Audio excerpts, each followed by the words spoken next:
much do you think you'll sell of this stuff? We're just now starting to fulfill orders, but in the first 3 months, we did $30,000 simply of pre-order. I think, Jen and Kelly, I think the design on this is adorable. It's very Chanel-y. I'm sure that's exactly what you're after. Not for me, I'm out. This business is not worth $1 million. Two numbers. I'm begging for two numbers. Lifetime sales. Number 3, purse case. Jen Deese and Kelly Coughlin made a special appearance on the show to talk about their successful Kickstarter project, the purse case. We're here seeking a $55,000 investment in exchange for 12% in our company. I'm Kelly Coughlin. And I'm Jen Deese. And we are the creators of Purse Case. The purse case is a case that can hold a phone, keys, credit cards, and other small items. Melrose PR is a Los Angeles-based boutique public relations firm that serves clients in the travel and hospitality, fashion, health, and beauty industries, among others. Both of the company's co-founders are women, and they both call the state of California home for their operations. Through a Kickstarter campaign that they ran in February and March of 2013, they were able to successfully generate $35,114, which was above and over their initial goal of $35,000. These are available for purchase on their website, where you will also find a wide variety of color options from which to select. The owners of the company are also responsible for designing and developing cases for the iPhone 4S and 5S. They also submitted utility patent applications for the chain handle and pocket designs. They managed to get pre-orders worth $30,000 within the first 3 months of their company's existence, which left the Sharks extremely impressed. How much do you think you'll sell of this stuff? We're just now starting to fulfill orders, but in the first 3 months, we did $30,000 simply of pre-order. Purse cases for? Currently, we're making purse case for iPhone 4 and iPhone 5. What does it cost you to make it? $4.42. They predicted that they would earn $240,000 in the first year, and then they struck a deal to purchase 15% of the company from a logistics supplier who would also provide them with a line of credit for $100 million. They calculated that they would earn $240,000 in the first year. When Lori Greiner revealed that she had already sells a product that is comparable to the one she is marketing on QVC, the crowd was taken aback by the news. Ooh. On QVC? What does it look like? It looks very much like that. Do you know I sell something that looks really similar to that already? Didn't know that. Although Kevin O'Leary was a strong supporter of the pair, Robert Hurjevec, Barbara Corcoran, and Mark Cuban were not huge fans of the industry that deals with technological accessories. We're going to spend some of the money on molds to move into the Samsung Galaxy S4. That's the initial one that we have a lot of demand for. We can get things here in 45 days. So, why do you need the $55,000? We're looking to cast a wider net. For phones, You do, but not with Covers. a pocket. that's the only difference. And you see cases that look exactly like this. Everything you're showing me here, including the little handle, is all over Europe. I'm out. Well, thank you. We appreciate that. Jen, Kelly, I admire all the work that you've done, but seriously, I just spent 2 weeks looking at this on every street corner. I think, Jen and Kelly, I think the design on this is adorable. It's very Chanel-y. I'm sure that's exactly what you're after. Not for me, I'm out. And if you make a zig and everybody else zags, you're out of luck. I'm out. I'm not a fan of the technology accessory business. That's just not me, because it's just at everybody's whim. Yet, Kevin O'Leary was a big supporter of the pair. So here's an offer for you. I give you $55,000, I get $1 a unit, and then I get 75 cents a unit. In particularly the $1 million credit line, it's pretty rare. I always say I can tell instantly if it's a hero or a zero. Wow. Thank you for your offer. Wasn't expecting that. The ladies accepted Lori Greener's offer very quickly, and in exchange for 15% of the goods, they would give her $55,000 in exchange for the offer. The minute that you walked in here, I looked at it and I thought, it's a superhero. The collaboration that was formed with Lori Greiner was an instant success because the product was purchased by Staples, which led to the product's introduction into the general market. So, I'm going to make you an offer. I think that I can sell hundreds of thousands of these too. 55,000, 15%. That's it. Lori, you got a deal. As Jen made the decision to quit the company, Lori and Kelly made the purchase necessary to rid the company of Jen's ownership position. We'll be back in 2022 after undergoing reorganization, the company's Facebook page announced in June 2021. This company, which had annual sales of $5 million before it went out of business, remained under operations. As of January 2022, the message was found on the website, however, that the site itself was no longer reachable. May 2022 found the website back up, but the page was now a blank. In August of 2022, the website was inaccessible once more. Even in January 2023, the website was no longer accessible, and Purscase was no longer shown on Kelly's LinkedIn page. It is probably accurate to claim that they have ceased operations. Number 2, the Scrubby.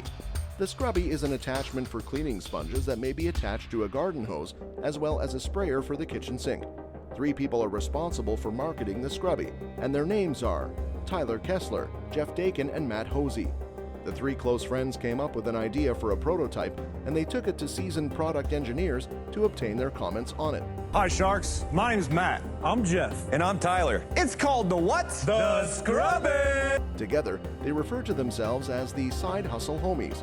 The item was granted the green light by Shark Tank the day after it made its debut at the 2019 Wichita Women's Fair, which was the place where it made its first appearance in the world.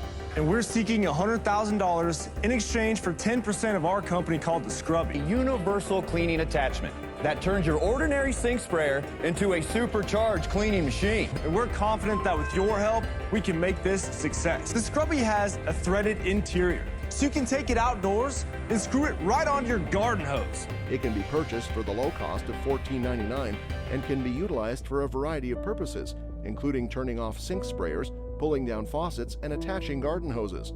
At the moment, you can purchase a 3-pack of replacement sponges for the price of $4.99. The homies presented an offer to the investors on Shark Tank in which they would part with 10% of their company in exchange for $100,000. How much does it cost? $14.99 is what we're selling for. That's on a subscription base, so every 2 months, you get 3 sponges. The first time I've ever seen it, it's ugly. So a 99 Scrubby cents. subscription?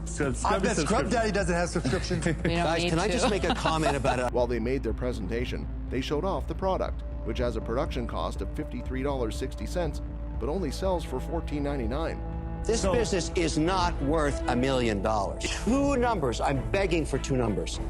Lifetime sales Is $13,000. In February, we got pretty excited at the trade show. We were the busiest booth there. Kevin finally let them in on the secret that their entire lifetime revenue was $13,000.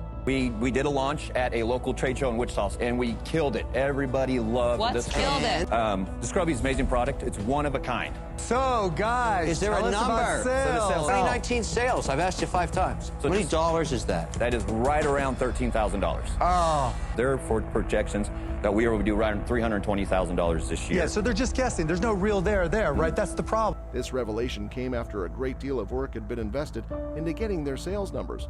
Lori attacked them about the resemblance in the typeface, and when they dropped out, Robert brought up the fact that the company's logo was almost exactly the same as the one used by Scrub Daddy. Your logo is so close to Scrub Daddy's. You use the same font. Have you been watching Shark Tank a long time? Yes, yes, seen a lot of them. Sina, who did your packaging in your logo? One of our graphic designers. The fact that it took them too long to figure out what was going on was one of the factors that contributed to Daniel's displeasure.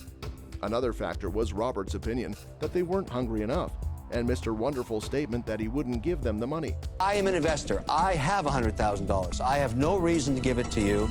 I'm out. Desperation of hunger, but you wake up and you gotta sell, man. Right. So I'm out. Take care, guys. Good luck. You guys will figure it out. You'll be seeing. All of these factors resulted in Daniel's frowns. This episode was shown in January 2021, which means that there hasn't been much new information released regarding this company. There had been a lot of talk among fans about possible trademark infringement cases, but nothing came of it, at least not yet. As of the month of March 2022, there were no legal challenges. However, a minor adjustment was made to the logo. And by August 2022, all 3 of the homies continue to maintain full-time employment. At this time, verifiable income numbers are unavailable. Number 1, Esso Watches. An entrepreneur from Esso Watches named Ryan Naylor participated on episode 302 of Shark Tank to market a timepiece that was integrated with negative ion technology. The wristwatch was promoted by the participant on the show. Esso Watches is a silicone watch company focused on fashionable designs infused with negative ion technology. My name is Ryan Naylor, and I am the founder of Esso Watches. We are seeking an investment of $35,000. Because negative ion technology has been around for some time, many people have come to the conclusion that it is nothing more than a placebo effect. Although Naylor does not physically manufacture the watches, one of his aims is to develop his firm by getting funding from one of the sharks, and this is one of the ways in which he hopes to accomplish this goal. In the past, he has been successful in selling approximately $120,000 worth of Esso watches, which resulted in a profit of $70,000 on an initial investment of just $510,000. This brought his total return on investment to a total of $570,000. Because Lori was concerned that the lack of independent testing in the health claims constituted a potential liability issue. If it works, then we know it works. Okay, the pink one. Okay. That's a little weird. Yeah, do you feel it? A little difference? Well, yeah. Just resist. Resist. Looks like it's working, doesn't it? More balance now. The sharks made a thorough job of demolishing Naylor's pitch. Just want to make sure what you're telling me here, right? Basically saying this positive negative ion thing is a real health concern. Supposedly good for you, but who knows, right? Right. Because it sounds a little, Fluffy? well, it sounds a lot like a coffee enema. Naylor's pitch was one of the reasons why the sharks fared so well. Kevin agreed to invest on the condition that Naylor confessed that the company is a fraud. Seriously, this is not new. It's been disproven. What you saw was the placebo effect. Just for That's you. Okay, you keep it. Okay. Thank you. Mark, are you allergic to positive, negative ion stuff? No, I'm allergic to scams. Given that Mark Cuban is of the opinion that both the clocks and the negative ion technology are a complete and utter con. Despite this, Naylor did not comply, and as a direct result of this, Kevin's involvement with the company came to an end. Regardless of whether or not you think that there are negative ions in the world, the fact remains that negative ions do somewhat exist. Yet the Esso watches were popular due to their fashionable appearance, affordable costs, and functional design.